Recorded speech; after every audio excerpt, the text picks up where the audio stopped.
It's getting colder again, my friends, so the jumpers, the hoodies are coming back out. And for those new here, we're finally building our own in-law apartment and have the signed contract, so in a few weeks, construction is going to begin. Hello, I'm so excited!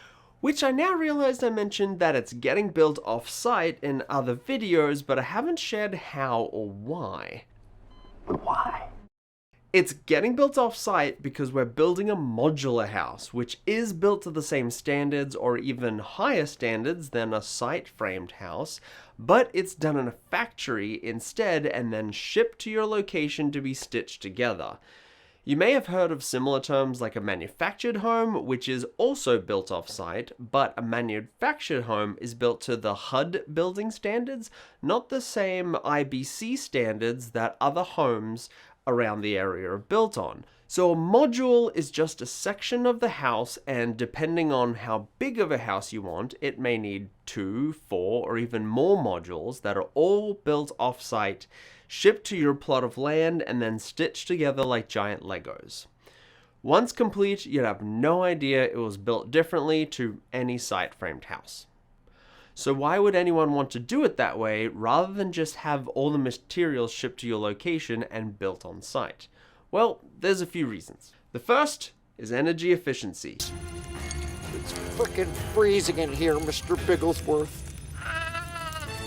As mentioned earlier, modular homes are built to higher standards than a site-framed house, which, while yes, you could ask your local builder to build very thick insulated walls, we certainly did with our mudroom, which is being built on site, it's usually a lot cheaper for a factory to do this as they have very high economies of scale. The factory we're going through only builds houses that have twice the insulation of a regular home, and that has a huge scale of production when it comes to insulation.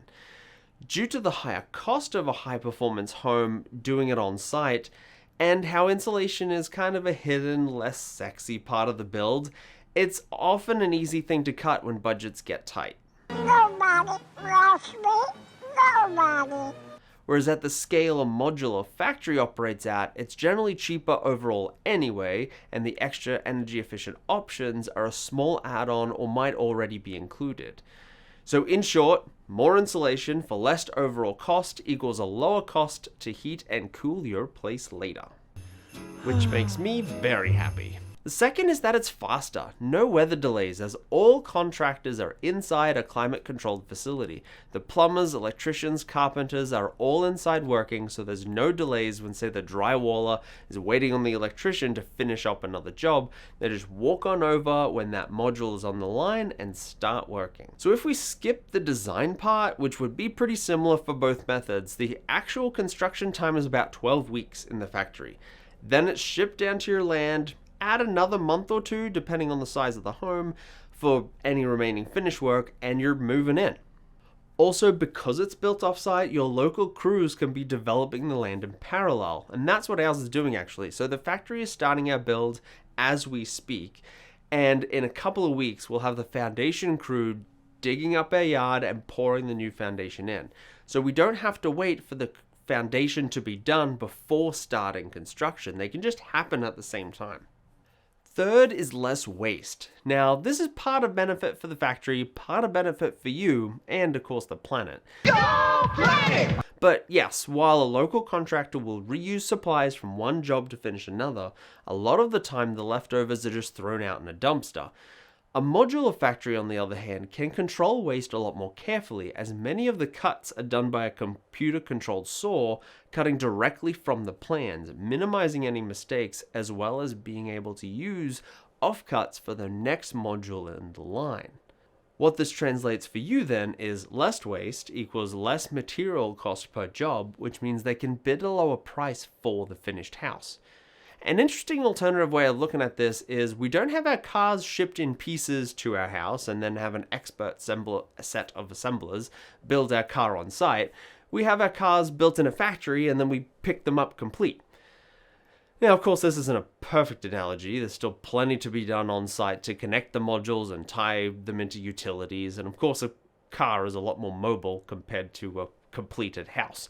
But My point is more that over the years we found it's generally quicker and cheaper to build something in a factory, so why not do the same thing with a house? But wait, if it's built in a factory, does that mean it can't be customized? I'm your host, the guy in the sweater who asks all the obvious questions. Not at all. Almost anything can be moved or adjusted. The only thing that can't be changed is the size of a single module. So for instance, at our builder, the module size is 14 feet wide by 40 feet long, as that's the maximum that's allowed to be shipped on the roads in our area.